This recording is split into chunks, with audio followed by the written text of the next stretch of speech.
There are two opposing truths when it comes to running role-playing games that I'm going to tell you about right now.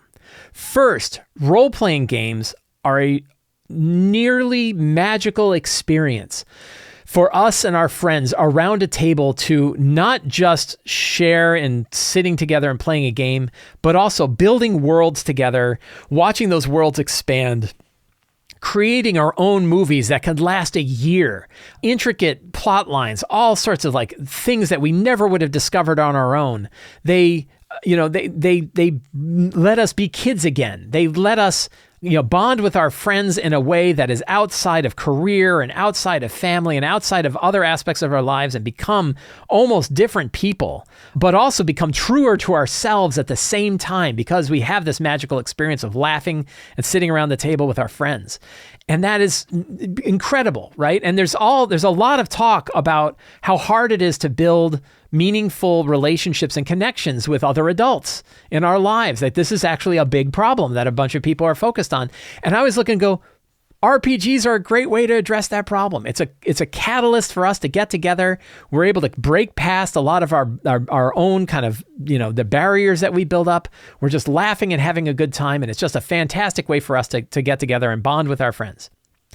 It's also just a game. When it comes down to it, we are sitting down at our table with our friends, laughing, rolling some dice, and spending some time running a game together.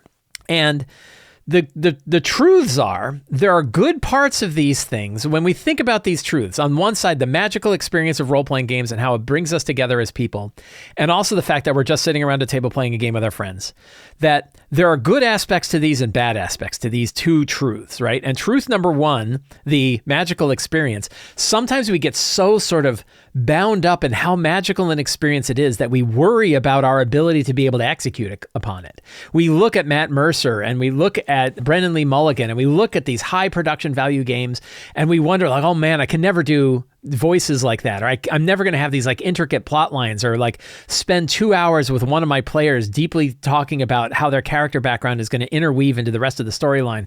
Or, oh my God, my own story is this giant bowl of spaghetti. I've got so many plot lines and all this stuff, but I don't want to lose them because they're so important. And then you get burned out, right? You're like, I can't do it anymore. It takes too much prep, too much bandwidth. I can't do it. And then you grab onto these concepts that you just can't do it. And then you lose your connection to this opportunity to have that magical experience of getting together with your friends. And then the other side is it's just a game. The advantage is it's just a game. We're just sitting down with our friends around a table, rolling some dice and having a good time. Right?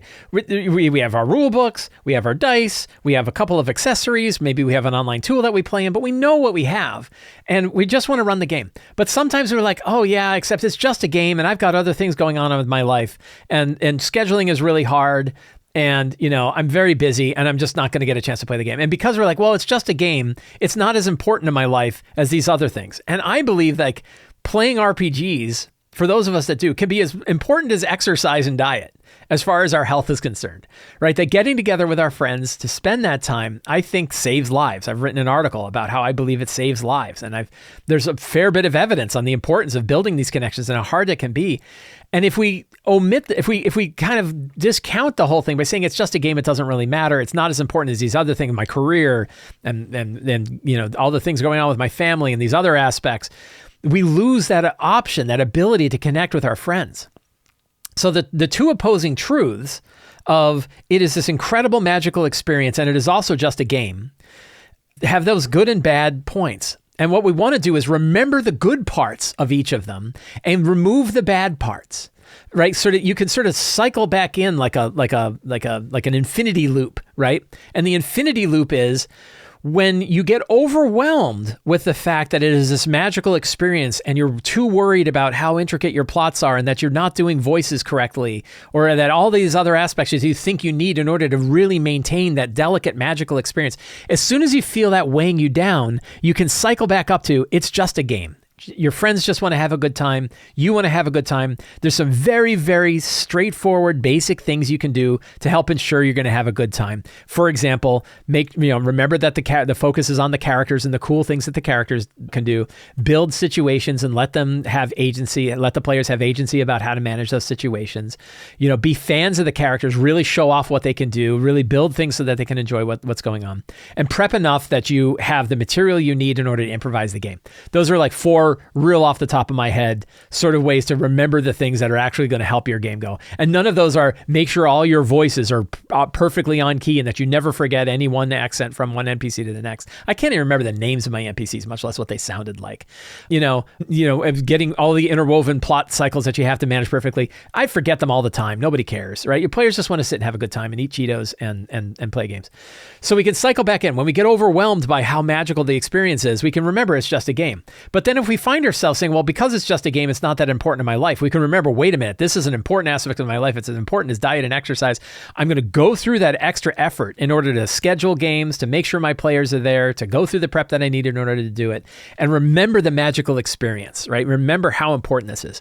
Multiple times I'm sitting down at my table with my friends and realizing like this is the pinnacle of like my existence. Like this is what I'm doing a lot of other things in my life, but this moment right now is a really powerful, magical moment of being here, laughing with my friends, enjoying a good time. I'm not putting on like a face of like a career or my job or anything like that. We're just having a good time, right? And that we can forget how good an experience that is. And at the same time, also discount it by saying, oh, it's just a game. So when we get too bound up on it's just a game and I have all these other things that are important in my life, we can remember, no, wait, this is important. It's a magical experience. So we could cycle back to that first one again.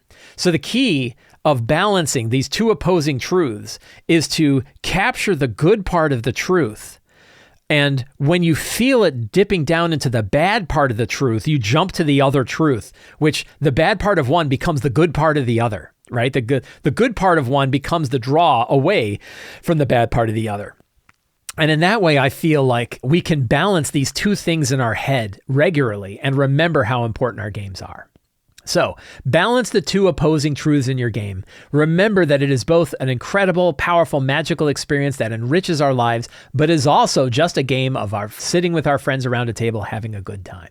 If you enjoyed this show, the best thing you can do to stay up on all the stuff I do is to sign up for the Sly Flourish newsletter. There is a link down in the show notes. It is absolutely free to sign up. You get a free adventure generator for signing up, and you get a weekly RPG-related email sent directly to your inbox with all kinds of tips like this.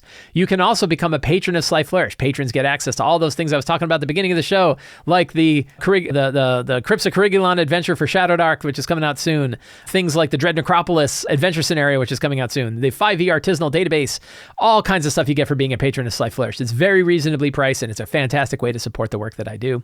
You can also pick up any of my books, including City of Arches, Return of the Lazy Dungeon Master, Lazy Games Companion, Forge of Foes, and more at the Sly Flourish bookstore. Links for all those are in the show notes. Thank you so much. Have a great day, and get out there and play an RPG.